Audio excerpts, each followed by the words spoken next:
Assalamualaikum warahmatullahi wabarakatuh. Salam sejahtera. Selamat pagi.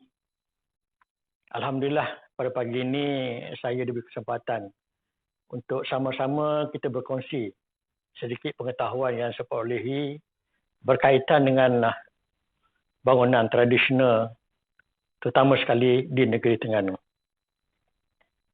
Dan kalau kita melihat dalam kehidupan manusia, salah satu keperluan asas yang diperlukan oleh manusia ialah tempat tinggal. Dan bangunan-bangunan ini merupakan salah satu hasil ciptaan ataupun olahan daripada pemikiran leluhur kita, yang mana kita boleh melihat sebahagian daripada bangunan-bangunan ini wujud sampai ke hari ini. Dan pada itu kita mungkin daripada pengalaman saya mengkaji tentang bangunan-bangunan tradisional yang terdapat di negeri Terengganu. Tadi kita melihat terlalu banyak. Di dalam sebuah bangunan itu terkumpulnya terlalu banyak ilmu yang perlu kita cungkil. Bukan senang untuk kita melahirkan atau mewujudkan sebuah bangunan. Kita dapati yang saya melihat alam merupakan guru kepada kita. Dan alhamdulillah sebagai manusia makhluk Allah, kita diberi banyak keistimewaan yang ada pada diri kita. Dan kita juga dikurniakan dengan alam yang begitu memberi manfaat dalam kehidupan kita sebagai manusia di muka bumi.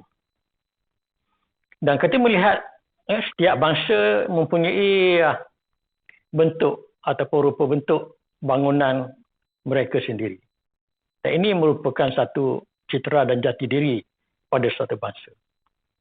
Kalau kita melihat di alam Melayu sendiri, memang berbagai-bagai bentuk seni bina yang wujud di kawasan masing-masing. Di semenanjung tanah Melayu ataupun di Malaysia sendiri, kita yang didiami oleh penduduk yang berbagai bangsa etnik, juga dapat kita lihat perbezaan berbagai-bagai bentuk bangunan yang wujud yang telah dibina oleh leluhur kita. Dan pada pagi ini insya-Allah saya cuba berkongsi sedikit pengalaman saya dalam mengkaji tentang seni bina tradisional yang terdapat di negeri Terengganu. Bila kita sebut tradisional ini ialah bangunan-bangunan yang dibina sebelum masuknya pemodenan. Dan kalau kita meninjau secara halus, kita boleh melihat evolusi, terutama di Terengganu. Evolusi bangun seni bina yang terdapat di Terengganu. Kalau kita berbalik kepada zaman awal, zaman prasejarah, manusia mungkin pemikiran ini tidak begitu bagus kepada masa itu. Mereka mencari ruang-ruang atau tempat yang boleh mereka berlindung daripada hujan dan panas dan juga musuh-musuh mereka. Sebab itulah pada peringkat prasejarah zaman batu, mereka ini mendiami kawasan-kawasan di dalam gua-gua batu yang terdapat di kawasan mereka.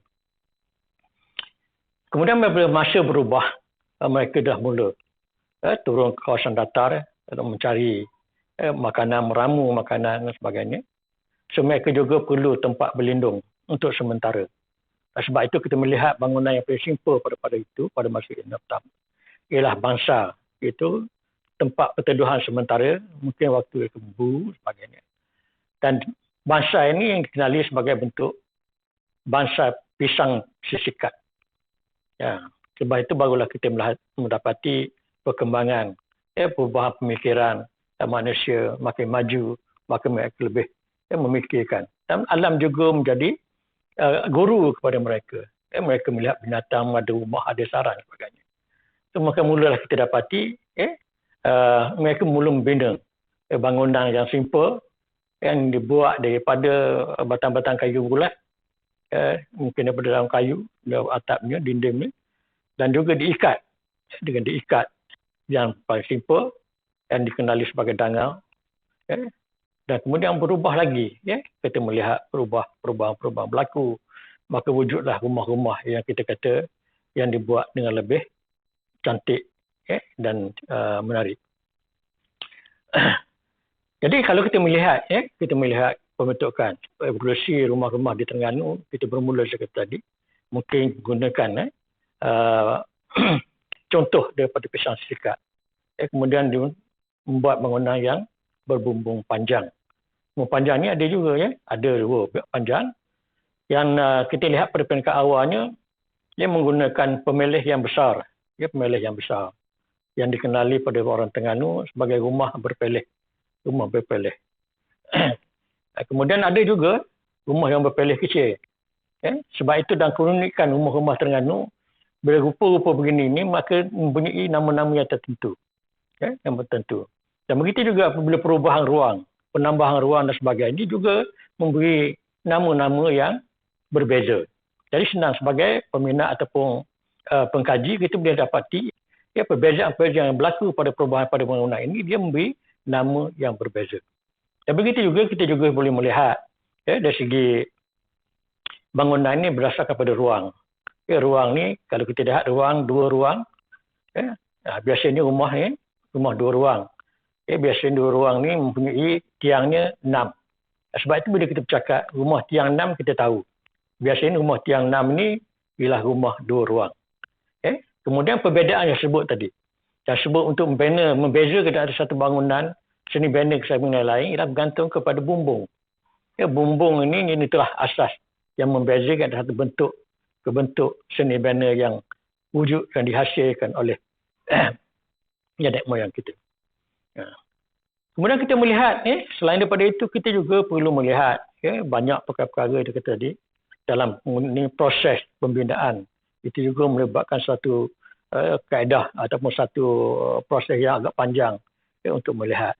Dan kita juga melihat kemungkinan seperti tadi perbezaan yang berlaku di antara kawasan ke kawasan itu bergantung kepada beberapa faktor yang mewujudkan ataupun wujudnya terbinanya sebuah bangunan.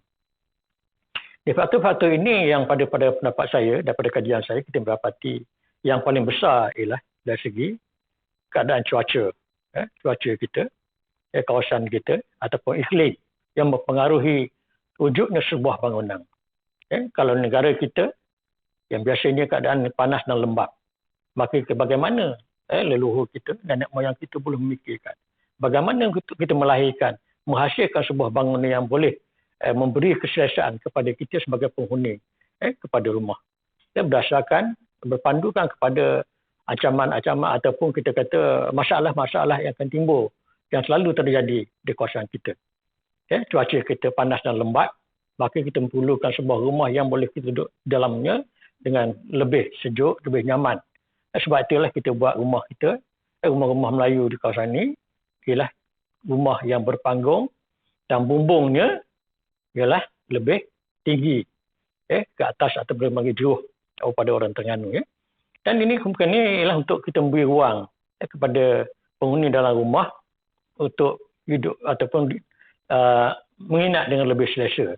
Dan begitu juga apabila berlakunya hujan, maka air hujan akan turun tanpa memasuki rumah dengan cepat lalunya. Dan keperluan yang lain, bila berlakunya musim hujan, sudah tentunya kawasan-kawasan rendah akan dilimpahi oleh air hujan dan mungkin banjir dan kelembapan berlaku. Maka rumah-rumah itu dibina secara berpanggung ataupun bertiang. Dan bertiang ni dah memberi ruang pada kita. Saya kata tadi oleh cuaca kita agak panas dan lembat, maka ruang bawah ni memberi ruang kepada pengudaraan kepada rumah kita selain daripada pencahayaan. Kemudian kita dapati juga dari segi lokasi saya kata tadi lah. Alam sekitar ni oleh kerana pada peringkat awal kita dapati kebanyakan penempatan kita berada sama ada di kawasan pinggir pantai ataupun yang paling banyak ialah di sepanjang sungai-sungai. Yang mana sungai itu merupakan ialah lebuh raya ataupun jalan utama perhubungan pada masyarakat pada itu. Kita melihat sekali air bah, sekali tebing berubah. Maka ini juga memerlukan penelitian, pemikiran kepada tukang-tukang bagaimana untuk menghadapi masalah ini. Faktor yang kedua ialah dari segi persekitaran. Alam sekitar juga merupakan faktor penting dalam mempengaruhi pembentukan pembinaan sebuah bangunan. Alam sekitar memberi ruang kepada kita atau memberi uh, memberi ruang kepada kita untuk membina atau memilih bahan-bahan untuk kita membina sebuah bangunan. Sebuah bangunan. Dan kalau kita melihat kawasan kita, yang terpaling banyak sekali flora yang boleh digunakan. Sama ada kayu, sama ada nibung, nipah dan berbagai tanaman yang boleh digunakan. Sebab itu kita dapati rumah-rumah yang terbuat ini daripada kayu. Kayu dan juga daripada tumbuh-tumbuhan. Sebab itu kebanyakan kita kata bangunan-bangunan lama kita tidak teguh ataupun tidak bertahan lama. Oleh kerana ianya terhakis oleh dengan iklim sebagainya dan dia akan lupus. Dan pada itu juga ada pada sebuah setengah bangunan yang buat ini masih lagi utuh hingga ini oleh kerana tadi dalam pemilihan bahan-bahan untuk kita gunakan untuk dijadikan sebuah bangunan. Kemudian faktor yang lain juga yang saya rasa pada saya mempengaruhi ialah dari segi agama. Sebab ini agama dia ada bongkait dengan kita melihat bila kita masuk ke sebuah bangunan, kita melihat ruang-ruang yang diwujudkan dalam sebuah rumah berkenaan.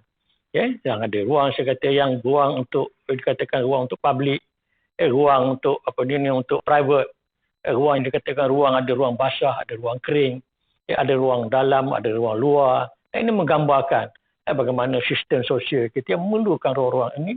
Ada kali kita perlukan kita memerlukan upacara-upacara yang ada berkait dengan sosial dengan agama. Kemudian kita juga lihat ruang tadi pembatasan kemasukan agama Islam lah menambahkan lagi kekuatan kita untuk memisahkan hubungan di antara mahram dan bukan mahram. Kemudian orientasi juga. Orientasi dia kata dia mungkin boleh balik pada klimat kita ataupun iklim kita. Maka kita memerlukan ruang pada rumah tu ruang yang agak teduh. Sebab tu orientasi kebanyakan rumah-rumah di kawasan kita ni berarah pada timur ke barat. Timur ke barat. Di mana ruang-ruangnya pada waktu petang ia teduh dan banyak boleh digunakan untuk berbagai upacara. Dan satu lagi yang kepentingan saya tadi dan ruang dalam rumah Melayu ini biasanya ini tidak berbilik. Kalau pun satu sahaja. Tidak berbilik pada masa kasar. Sebenarnya bilik ini akan wujud. Dalam rumah Melayu, bilik ini akan wujud pada waktu malam. Sama ada ditarik dengan tabir ataupun dibuat panel sebagai sekatan untuk waktu tidur. Dan ruang-ruang terbuka ini sebenarnya beri ruang kepada pemilik rumah. Sebab itu dalam ruang dalam rumah Melayu tradisional, ini boleh berubah fungsi pada dalam tempoh 24 jam. Nah, inilah kelebihannya. Kemudian faktor yang keempat saya katakan di sini ialah faktor persejarahan. Kalau kita melihat rumah-rumah di Terengganu ni ada rumah-rumah yang berbentuk bentuk Jambi, bentuk Kerinci, bentuk Palembang, bentuk Petani.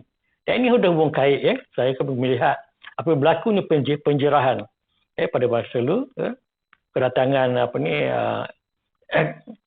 kawan-kawan lain daripada daerah lain ke negeri Terengganu. Mereka bawa sekali budaya mereka dan ilmu bangunan mereka ke tempat baru. Maka wujudlah saya kata bangunan-bangunan yang berunsurkan unsur bangunan arkitektur Kerinci, Jambi dan sebagainya. Dan yang paling saya kata yang paling penting ialah kebolehan ataupun ketinggian teknologi.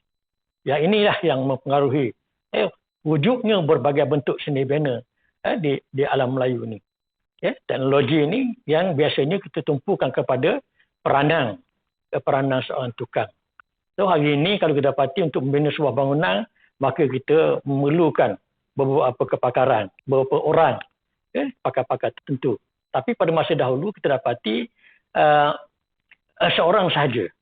Kalau kita hari ini kita minum Milo 3 dalam 1 ataupun ada 4 dalam 1 ataupun 1.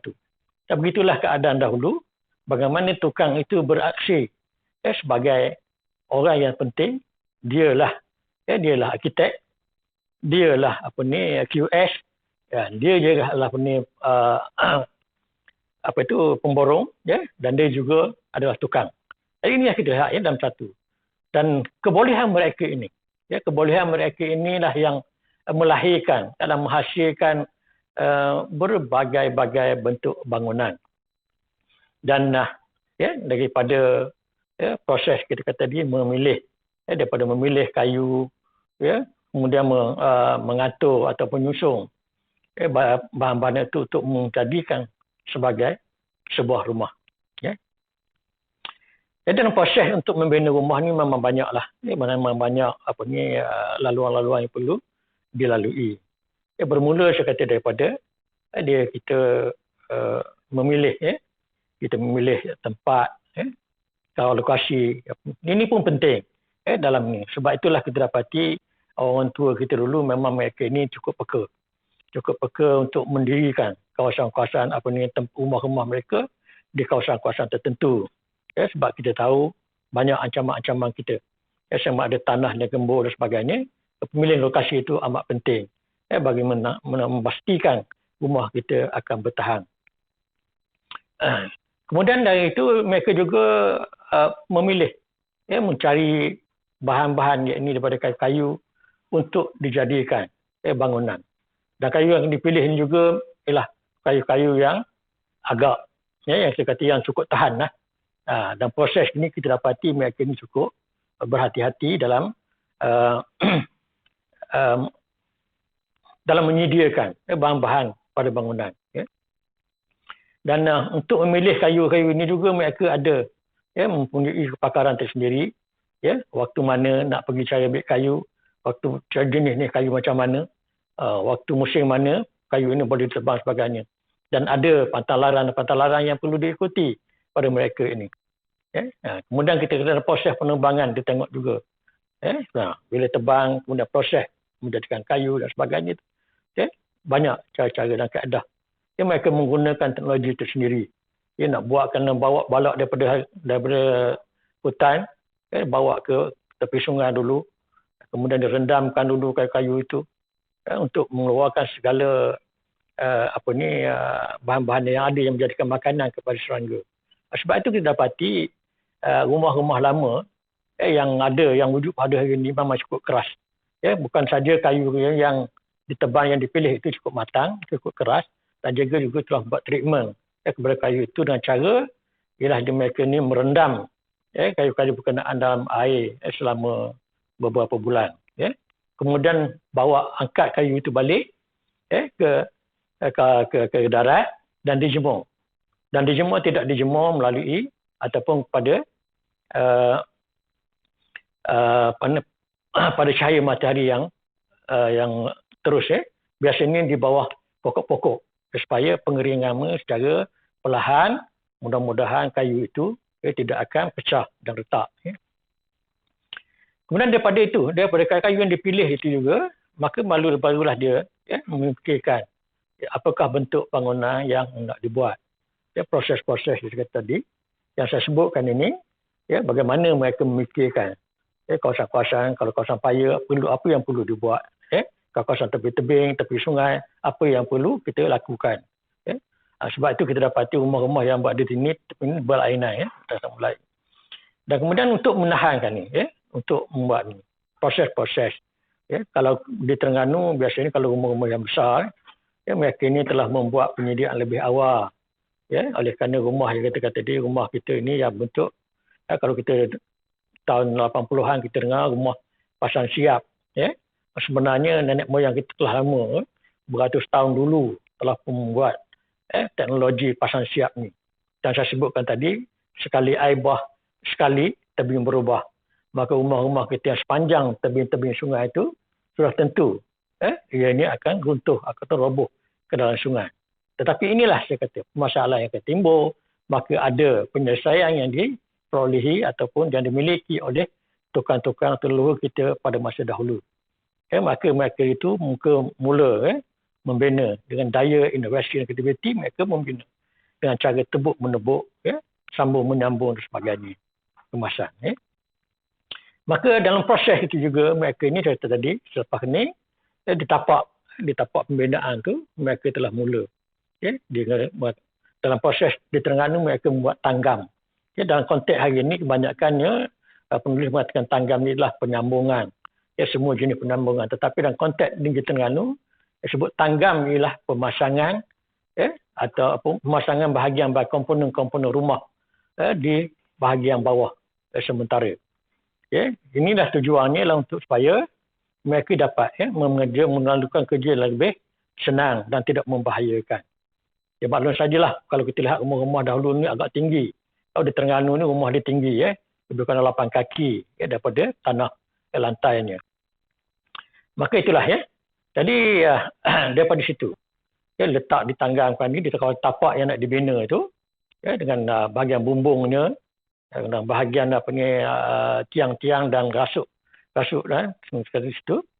Dan kemudian barulah diadakan majlis. Majlis kita nak mendirikan bangunan. Kita mendirikan bangunan dengan letakkan alas dahulu.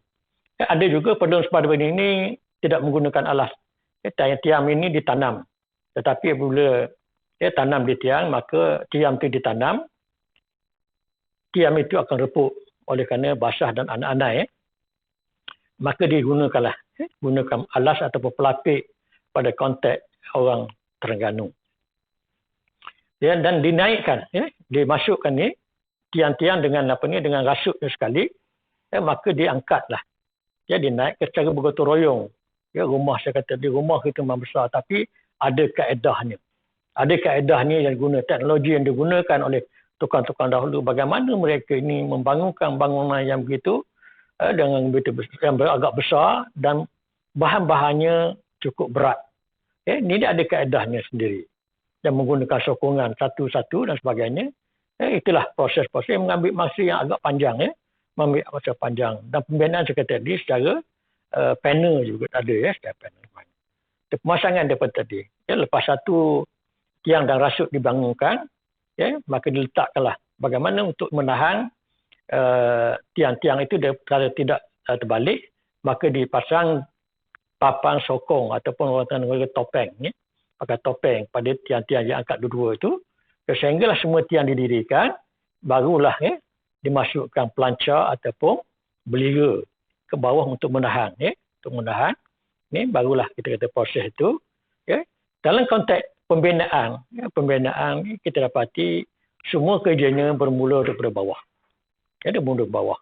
Jadi kalau kita melihat rumah ni seolah-olah sebagai seorang manusia. Dia ada kakinya, dia ada badannya, dia ada kepalanya. Jadi bermula daripada bawah.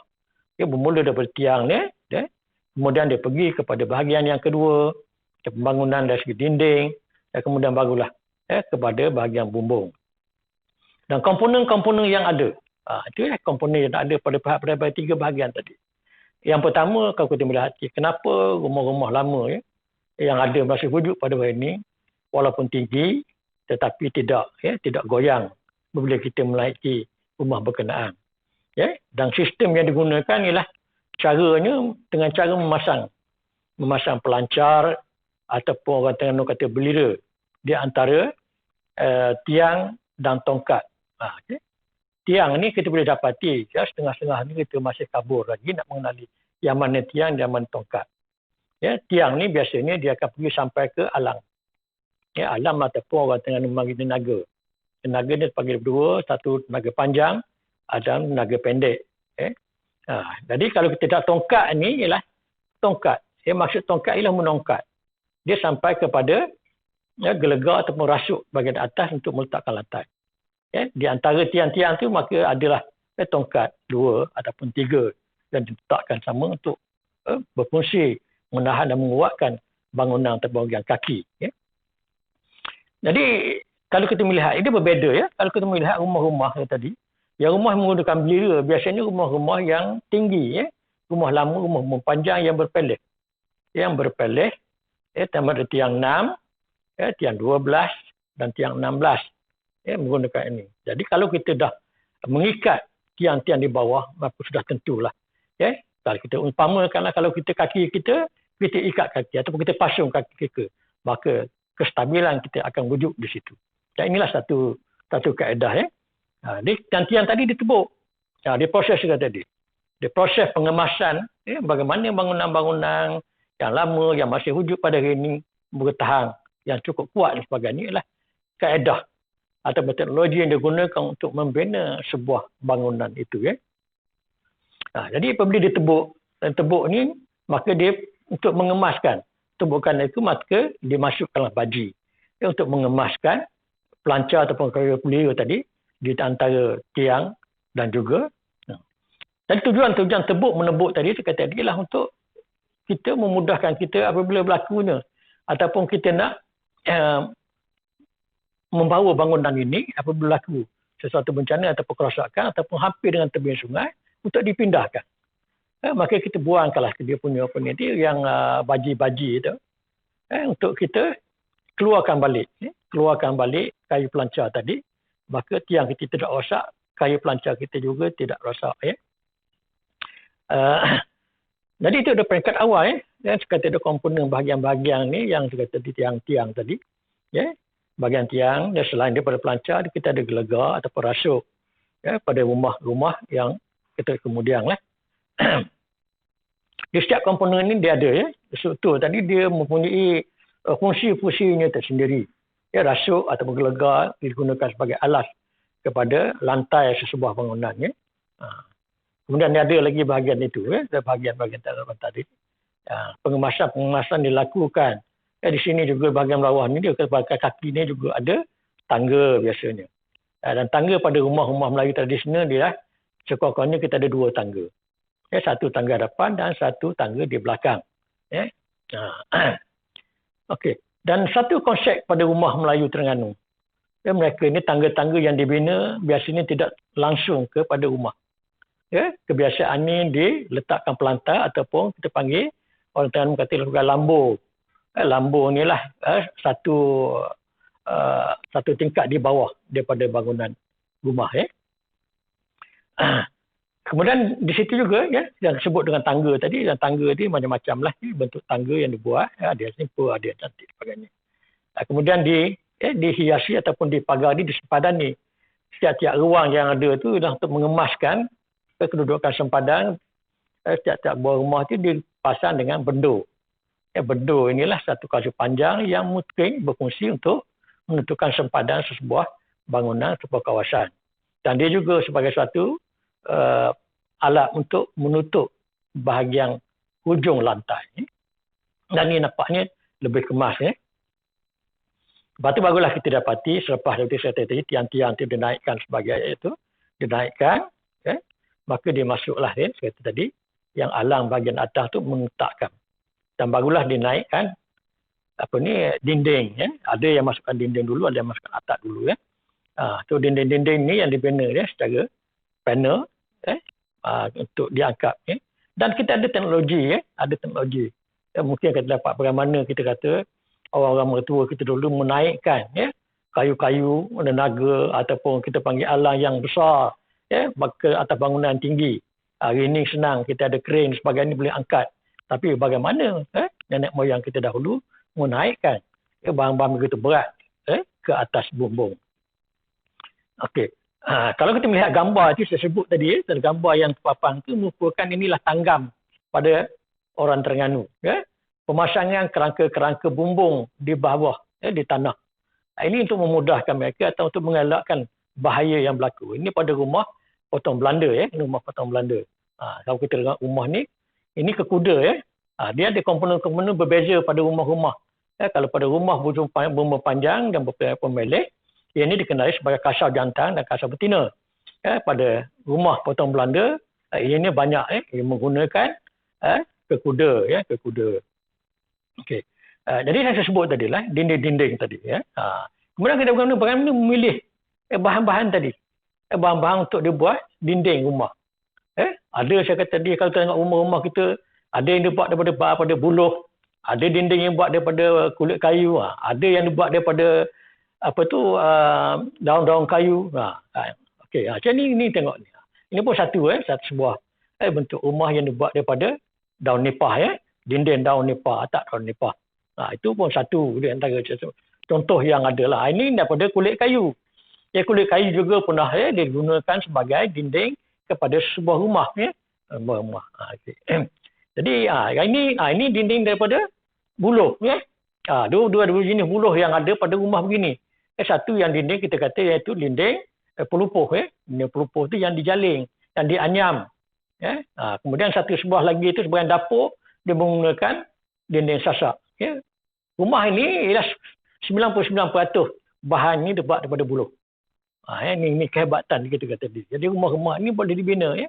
Boleh dibina dengan bahan-bahan buluh yang terdapat terlalu banyak di sekitaran kita. Okay. Kemudian kita ada ni dinding yang kita kata dinding papan. Dengan papan kita ya, dengan banyak cara-cara yang kita boleh buat ya, dinding kita. Sama ada kita menggunakan kaedah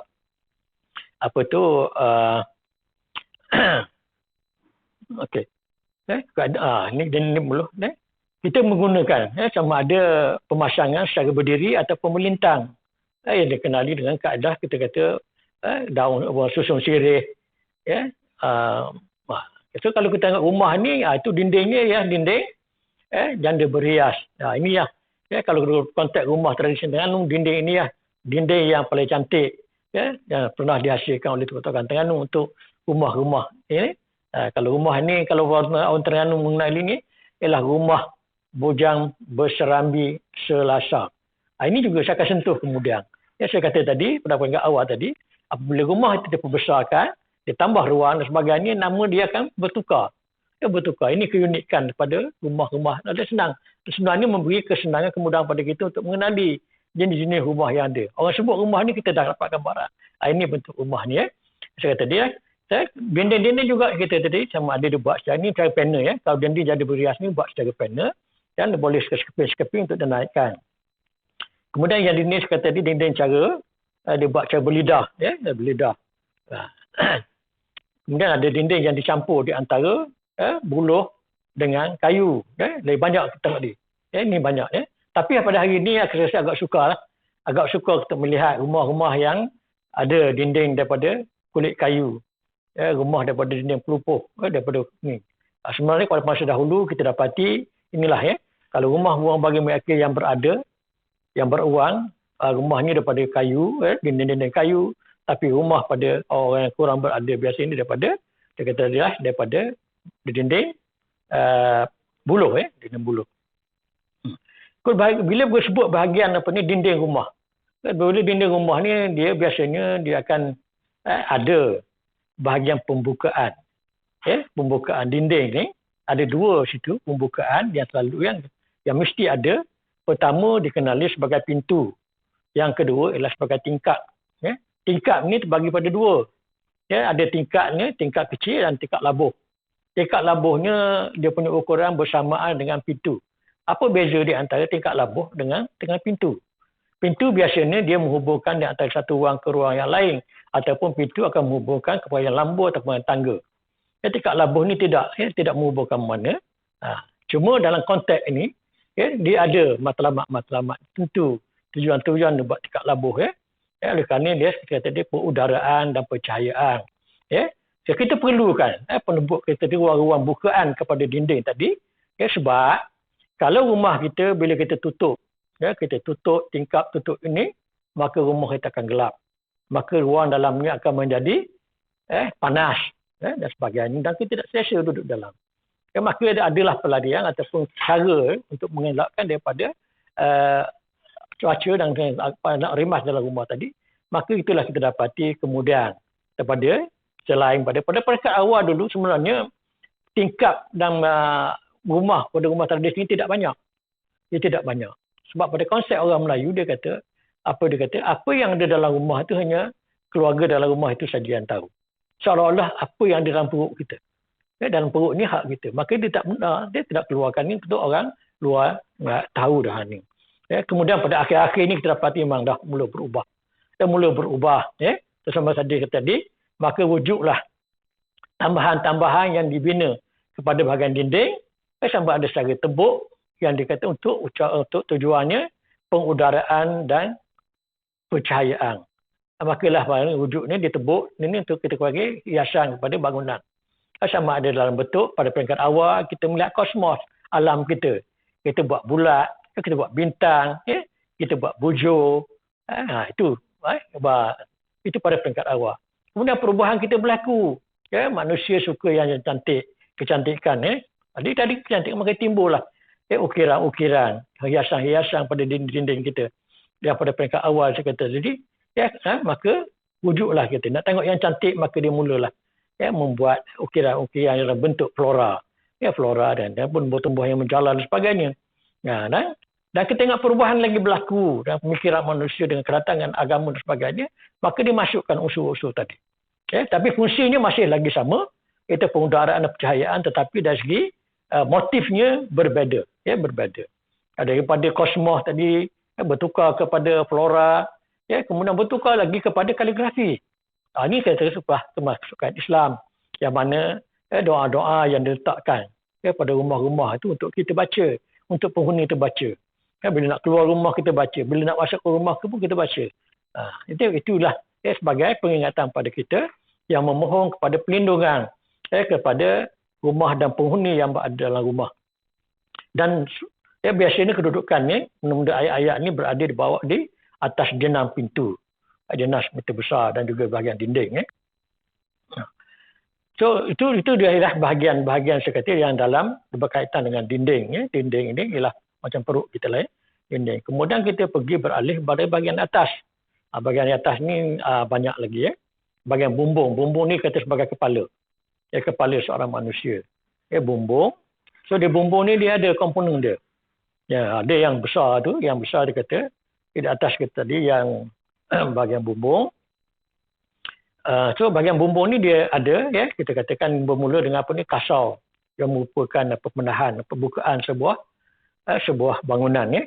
Jadi kasau ni untuk bangunan-bangunan saya kata yang bumbung panjang. Yang mempunyai pemelih yang besar. Yang besar.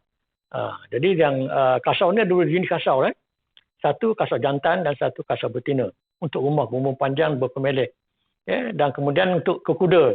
Kekuda ni biasa sajalah. Kekuda ni untuk rumah potong Belanda. Untuk rumah potong Belanda dan limas. Jadi kena mengenali di kawasan-kawasan bahagian-bahagian komponen bumbung, dia ada, saya kata tadi, kasau jantan, kasau betina. Dia ada tenaga ataupun alam pendek dan alam panjang. Dan satu lagi yang ada kat situ ialah perabung, tulang perabung. Yang tulang perabung ni ada satu lagi yang dikenali sebagai tunjuk langit. Tunjuk langit ialah bahagian tongkat kepada tulang rabung. Kemudian pada rumah potong Belanda ada satu lagi ditambah. Dia bahagian hujung pemelih, hujung perabung yang dikenali sebagai buah butung. Ini selalu kebanyakan orang ni bertukar. Yang mana buah butung, yang mana tunjuk langit. Tunjuk langit di antara alang sampai ke perabung. Kemudian buah butung ni dia berada di luar. Di luar, dia bahagian hujung perabung menuju ke atas. Itu perbezaan. So, kalau kita melihat kali ni, dia ada lagi, ada tumpu kasau dan sebagainya. Jadi ini panjang lah, kita lihat satu persatu. Bagaimana mereka ni. Saya dah balik bagaimana tadi. Bagaimana apabila nak membangunkan tadi, yang kita kata bumbung-bumbung yang dipasang daripada bawah tadi. Yang tanggam semua bumbung di bawah tadi. Apabila naikkan dengan balik, maka mereka membuka kerangka-kerangka yang ada di bawah tu. Tapi setiap kerangka itu ditanda. Ditanda bahagian kekuda dengan alang. Maka ini untuk memudahkan mereka memasang balik. Apabila dia naik ke kawasan atas, kawasan tinggi, untuk memasang bumbung yang sempurna, maka mereka ini akan melihat di mana untuk menemukan tanda-tanda tadi dengan tanda yang sebenarnya. Sebab itu kita dapati mereka ini senang. Mereka ini memudahkan mereka untuk memasang dan tidak berlaku pertukaran ataupun kerosakan pada bumbung yang dipasang. Kemudian kita melihat juga dari segi itu, selepas daripada itu, ke pemasangan lain. Kata nak naikkan tadi. Proses nak menaikkan tenaga itu memang satu proses yang agak berat lah. Kalau dengan bahan-bahan yang agak berat. Berat dan panjang. Jadi, jadi tukang-tukang menggunakan teknologi yang tersendiri. Bagaimana dia dan mungkin kata dalam konteks lain kita boleh lihat. Kalau melihat pada buku yang terpampang di depan tuan-tuan tu, memang dalam buku ini ada dihuraikan bagaimana cara nak menaikkan perkakas-perkakas atas bahagian bumbung yang besar-besar itu ya. Kemudian kita tengok juga daripada itu bagaimana jenis atap. Ini pun atap jenis atap yang ada. Ini kali ini sebuah wakaf ya, ini sebuah wakaf yang bentuk bumbung berpelih yang menggunakan atap orang Terengganu kata inilah atap bata. Sebenarnya ini atap ni atap senggora ya, daripada senggora Siam yang dibawa ke Terengganu dan gunakan atap ini untuk dipasang kepada bangunan-bangunan ya. Dan memang cukup popular di Terengganu atap-atap ini ya. Kemudian ada juga atap yang dibuat daripada atap nipah, atap bertam dan juga atap daripada kayu beliang. Tapi kalau beliang ni agak suka untuk kita melihat pada hari ini lah. Macam ini atap nipah ya, ataupun atap sagu ya, dekat ni untuk dijadikan pelindung ataupun penudung kepada atap-atap rumah yang dibina lah. Kemudian kenapa dia bagaimana nak menahankan? Kita dapati proses yang dibuat. Kalau atap nipah ni biasanya daun-daun nipah yang telah dipotong tadi akan direndam juga. The proses rendaman ni satu kaedah kita buat treatment kepada untuk menghalau atau menghilangkan segala serangga-serangga yang ada kepada bahan-bahan yang nak dibentuk rumah. Kemudian barulah direndam, kemudian diangkat dan dijahit kepada pengkawan untuk atap-atap nipah. Okey. Kemudian atap-atap tadi, itu pun satu lagi kita melihat dari penyusunan. Ya, sebab apa kadang-kadang ni ada ya, katakan ni anak atap atap pata atau atap senggora tadi, ya kadang-kalanya kita bocor rumah kita. Mungkin penyusunan kita tidak tepat atau tidak mengikuti teknik yang sepatutnya dibuat. Jadi itu pun ada yang perlu kita dapati ya.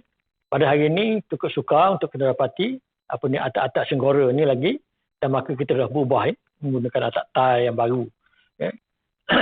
Walaupun masih ada lagi bangunan-bangunan yang menggunakan ni yang buat cara bentuk moden ya, moden paling. Okey. Kemudian selain daripada itu, saya sebut tadi dari segi ni ruang saya sebut tadi ruang tapi tidak berbicara secara jelas ya. Yang disebutkan tadi sebagai tunjuk langit saya kata tadi ya. Tunjuk langit ini dari segi ialah untuk dia membezakan kasau jantan dengan kasau betina. Kasau jantan mesti ada tunjuk langit. Kasau betina tidak ada tunjuk langit. Dan kasau jantan dia berada di atas atau di puncak tiang-tiang rumah. Itu perbezaannya dibanding. Tetapi tidak kepada rumah potong Belanda. Rumah potong Belanda ni dia sama saja menggunakan dia panggil bahagian bumbu ialah kekuda rumah dan kalau kita tengok tu memang banyak lah. Kekuda ni untuk pembukaan kepada sesebuah rumah Kemudian sebenarnya ada juga kita dapati di peringkat akhirnya perhiasan yang dipasang kepada bahagian bumbung. Tadi saya cakap bahagian dinding bahagian dinding rumah Bahagian bumbung ni ada juga ragam hias yang digunakan. Biasanya diletakkan di kawasan tumpu kasau. Tumpu kasau yang dikenali sebagai lebah bergantung. Lebah bergantung. Dan ada juga yang dibuat ukiran kepada bahagian pemelih. Bahagian pemelih rumah. Dan ada juga yang menggunakan ukiran atau bentuk-bentuk ni di bahagian bumbung. Perabung rumah. Perabung rumah ni ada disebut sebagai gunungan ataupun sisik naga sebab bahagian atas bahagian atas. Itu beberapa bahagian tentang komponen kepada bumbung Kemudian dalam konteks saya kata tadi dalam konteks bagaimana saya kata rumah ni rumah pasang siap yang boleh Yang penting saya kata dari segi penyambungan atau kemasan kepada komponen-komponen pada sebuah rumah. Kita menggunakan banyak penyambungan-penyambungan yang ada, sama ada lubang dan tebuk, lubang dan putih, tindih kasih, kuku kambing, dan setiap sambungan-sambungan ini, penyambungan ini atau petanggan tadi, bukan semua tempat ada tempat-tempat tertentu. Inilah sekatan spesifik yang digunakan oleh tukang-tukang kita untuk mengemaskan penguatan bahagian komponen rumah supaya ini bertahan daripada tiupan angin, hujan dan sebagainya, ribut sebagainya. Jadi itulah perkara yang perlu kita lihat, yang perlu kita lihat dalam konteks inilah, dalam konteks rumah. Yang saya sebutkan tadi, kalau kita melihat banyak perkara yang kita melihat sebuah rumah, tapi proses apa yang ada dalam rumah dan sebagainya. Kemudian saya nak sebut sedikit di sini ialah yang berkaitan dengan kaedah. Kalau kita katakan bagaimana nenek moyang kita tukang-tukang boleh membuat rumah. Rumah yang dibuat tu dia bersedia untuk proses pembesaran, penambahan ruang kepada faham. Kalau kita melihat gambar yang saya tunjukkan tadi itu ialah bagaimana kita boleh membesarkan atau menambahkan ruang rumah kita dengan beberapa kaedah yang digunakan oleh nenek moyang kita. Macam ini kita tambah kita tambah bahagian dapur dengan masukkan rumah dapur secara gajah menyusu pisang sesikat. Rumah menyusu pisang sesikat. Ini dia. Ini penambahan ruang untuk dapur. Dan ada lagi ruang-ruang yang lain. Cuba kita lihat melalui gambar yang dipaparkan di situ. Yang bagaimana yang ini dalam bentuk rumah-rumah di kampung. Kita gajah menyusu juga tapi dalam bentuk rumah sama. Okey. Kita tengok. Kalau kita tengok dari situ, Rajah A itu merupakan rumah asas. Rumah asas. Rumah, kita panggil rumah bujang. Rumah bujang ni rumah satu saja. Kemudian kita tambah. Bila kita keluarga kita bertambah, maka kita perlukan ruang yang besar. Maka kita tambah ke sebelah kanan kita, ke kiri kanan memanjang. Rumah yang dikenali sebagai ruang serambi. Sama ini itulah serambi sebelah. Serambi sebelah. Ruang serambi ini, nama saya sebutkan pada dekat awal tadi. Kalau serambi, rumah serambi, ialah tingkat serambi mesti satu tingkat di bawah daripada rumah ibu. Kalau lantai serambi dengan rumah ibu selari atau selantai, kita panggil rumah berserambi. Rumah berserambi. Okey. Gambar C itu penambahan kiri kanan. Kita ada serambi luar dan kita ada serambi dalam. Serambi dalam bagi orang luar dia panggil kelek anak. Kelek anak. Kelek anak. Okey. Kemudian kita tambah lagi. Kita boleh tambah depan D itu tambah lagi. Ataupun kita gandakan rumah kita. Kita buat rumah yang sama besar, maka kita gandakan rumah. Kita panggil rumah berkembar. Lepas tu kita boleh tambah lagi. Kita tambah anjung. Kita akan tambah beranda dan sebagainya.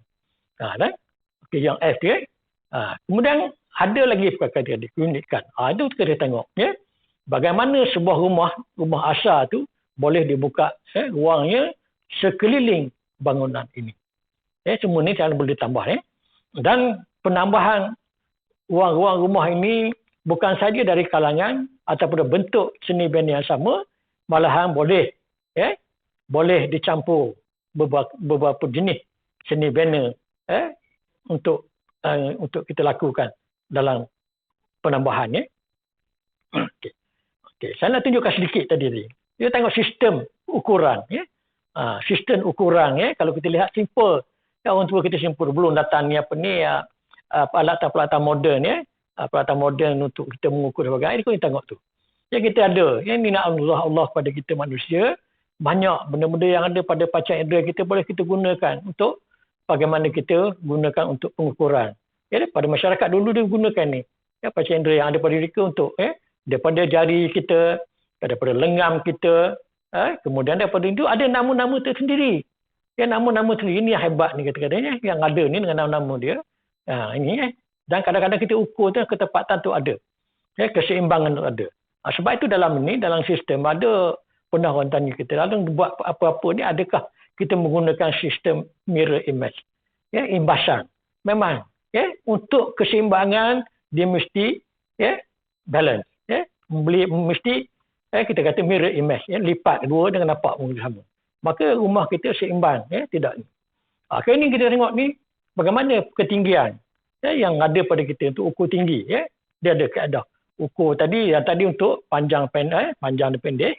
Ini untuk ukur tinggi. Juga menggunakan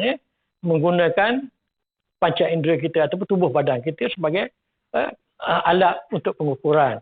Yang kemudian nak tengok lebih besar ataupun lilit, ukur keliling, kita menggunakan kaedah. Kita menggunakan kaedah. Jadi, ini bagaimana pemeluk. Sebab tu kita tanya dulu berapa besar pokok tu. 2 pemeluk, 3 pemeluk dan sebagainya.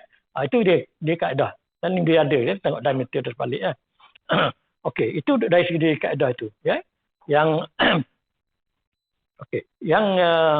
yang lain ni boleh sebab hari ni saya bercakap secara umum secara umum sebab ini panjang mesti satu itu dia terlalu banyak perkara yang perlu kita sebut satu persatu. Tapi insya-Allah kalau ada kemungkinan yang lain rasa saya akan cubalah berkongsi sedikit ilmu yang terdapati untuk kita sama-sama memperoleh itu.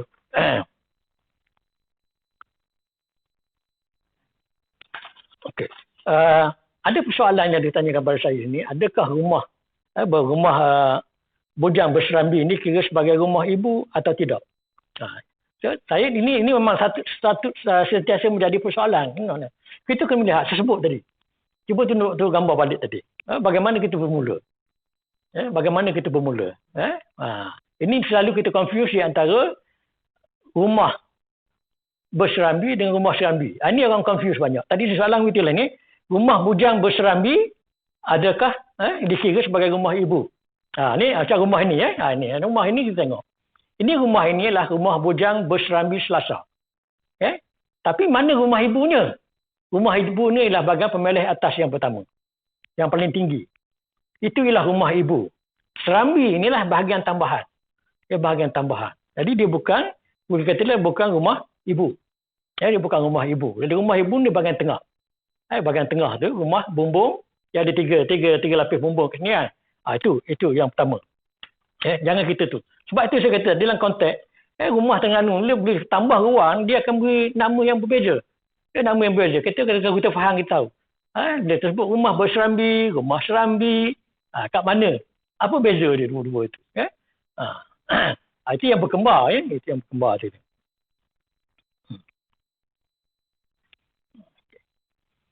Okey, soalan yang kedua daripada sini ialah kenapa di kawasan dia Besuk tidak ada seni banner bujang berpeleh. Ini pun saya pun dalam kajian saya pun memang baru itu juga. Walaupun kita kata di Kelantan ada, di Terengganu sampai ke Pahang ada, tapi mungkin ada tapi tidak banyak. Mungkin ada tapi tidak banyak kawasan-kawasan tu. Mungkin saya tak jumpa, mungkin ada, tapi yang paling banyak kat situ adalah kawasan jenis rumah limas. Rumah limas yang paling banyak di kawasan Besut. Di Kelantan ada rumah berpeleh, tapi tidak banyak. Ini pun satu unik. Satu keunikan ada yang perlu kita cari. Kenapa perkara ini berlaku di Terengganu? Padahal duduk di tengah. Duduk di tengah. Antara Kelantan dengan Terengganu. Okay. Soalan yang ketiga dia beri pada saya adalah apakah seni banner yang sinonim ke daerah Dunggung? Kita nak sebut ni payah sikit lagi. Dalam konteks Terengganu ni dia susah. Kalau kita melihat hari ni pun dalam bahasa yang digunakan. Bahasa yang digunakan di Terengganu, kalau orang Kelantan, orang Kemaman, orang Dunggung, dia tak kata nak bagi kuat Terengganu. Dia akan sebut nak bagi Terengganu.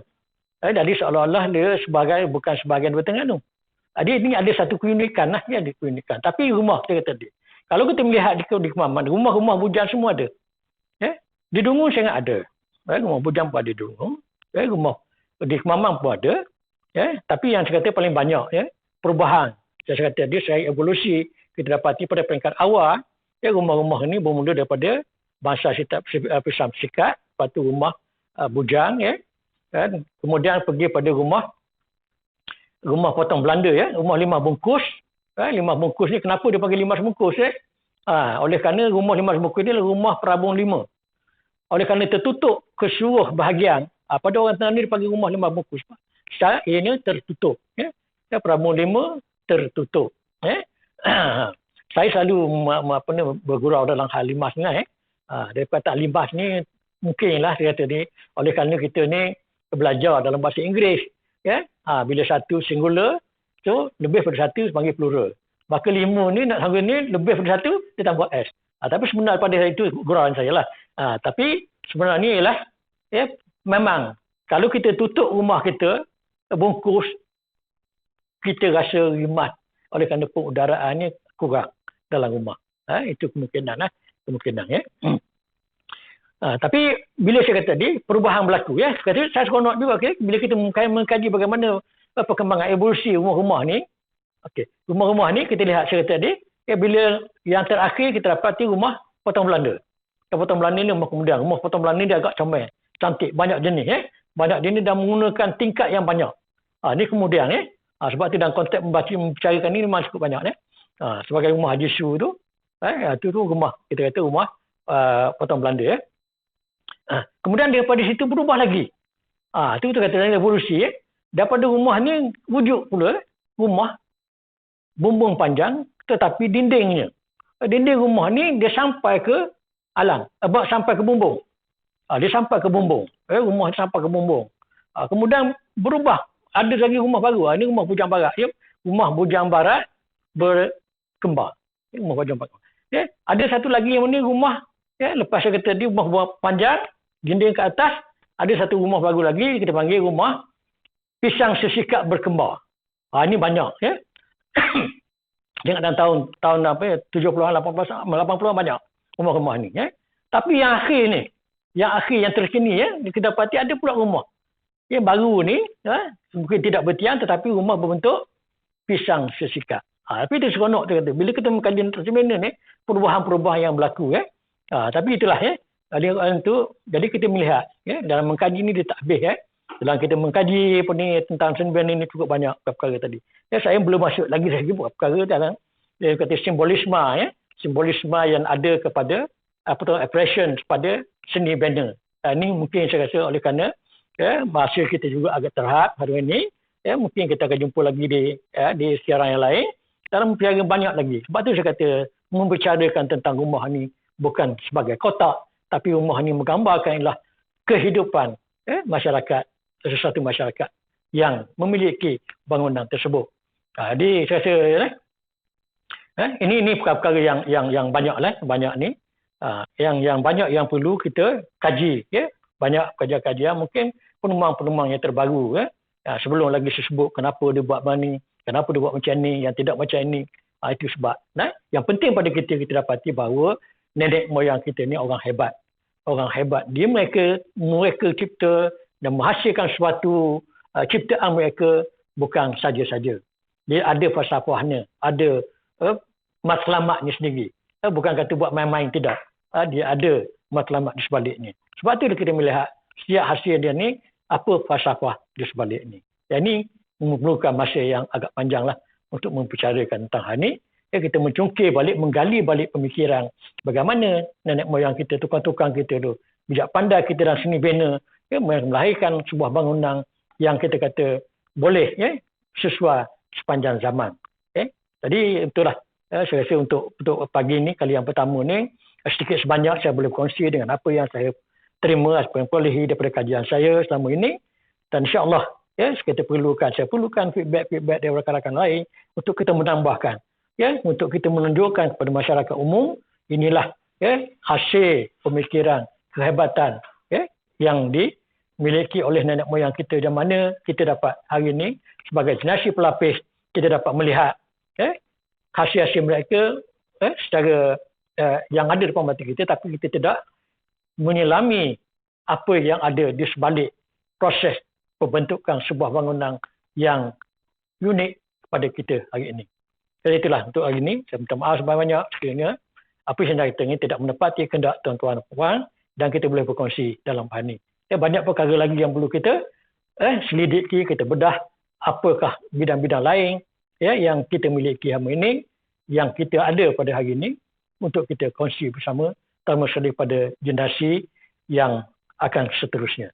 InsyaAllah kita jumpa lagi di lain siaran. Wabillahi taufiq wal hidayah. Assalamualaikum warahmatullahi wabarakatuh.